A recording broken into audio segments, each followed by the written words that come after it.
Shalom. Damai di hati para juri dan hadirin sekalian, serta teman-teman yang saya kasihi dalam Tuhan Yesus Kristus. Terima kasih atas kesempatan yang diberikan. Pertama-tama, patutlah kita mengucap syukur kepada Tuhan, karena pada saat ini kita masih diberikan kesempatan untuk dapat berkumpul di tempat ini dalam keadaan sehat dan diberkati.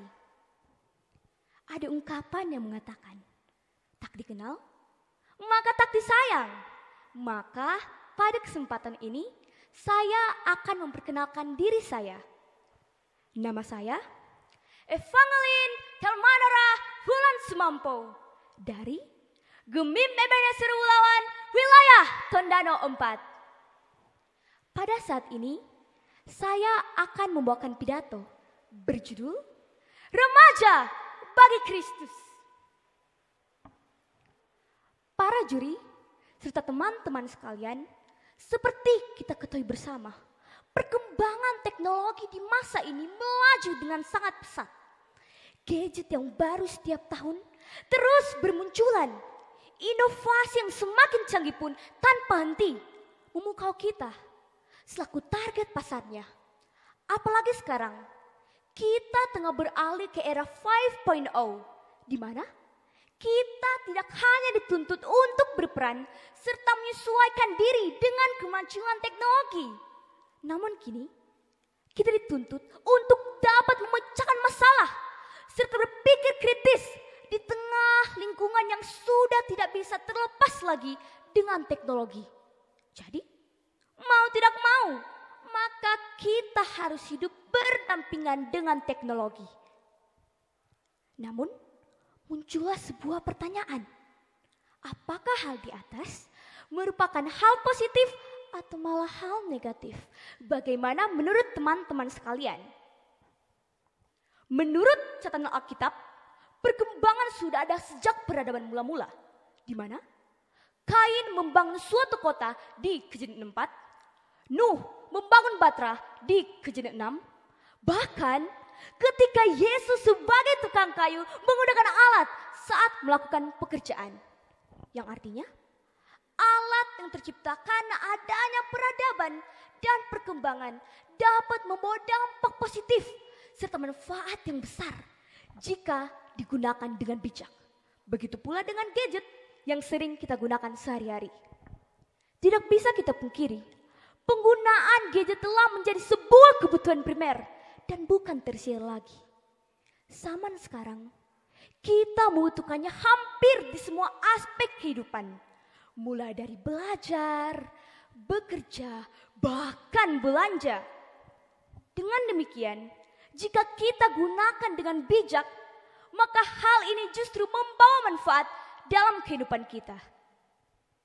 Namun demikian, masih banyak orang yang sering menyalahgunakan gadget, bahkan membawa kerugian untuk diri sendiri dan orang lain.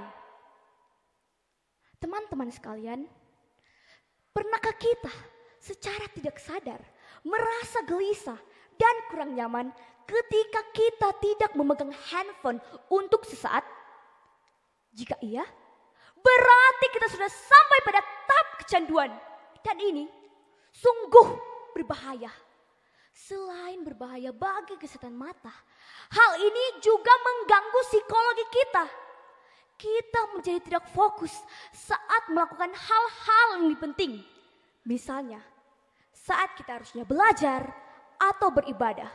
Hal ini tentunya merugikan diri kita sendiri.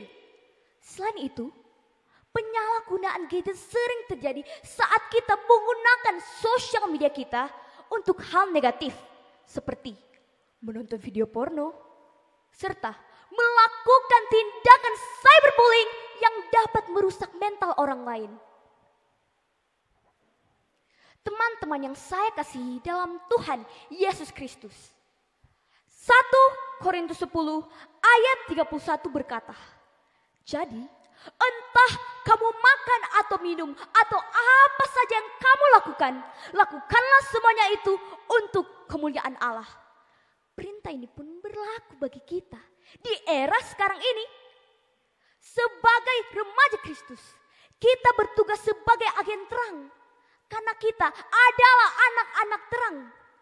Jadi, di tengah dunia yang penuh sisi gelap, kita harus berusaha agar terang Kristus bercahaya melalui kita.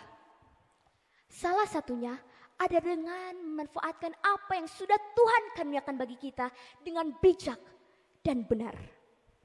Mari kita menjadi contoh bagi teman-teman kita dengan menjadi teladan yang baik, bahkan dimulai dari hal-hal kecil.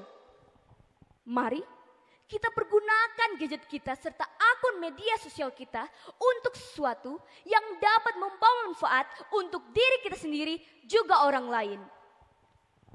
Maka teman-teman sekalian, marilah kita menjadi remaja yang cerdas, yang mampu mengikuti perkembangan zaman dan kemajuan teknologi. Namun tetap bijak untuk bisa memanfaatkannya sesuai dengan kehendak Yesus. Tunjukkanlah kepada orang-orang di sekitar bahwa kita, remaja baik Kristus, siap menghadapi tantangan zaman. Karena Yesus di pihak kita akan memampukan kita untuk menjadi anak-anak terang. Demikianlah pidato saya.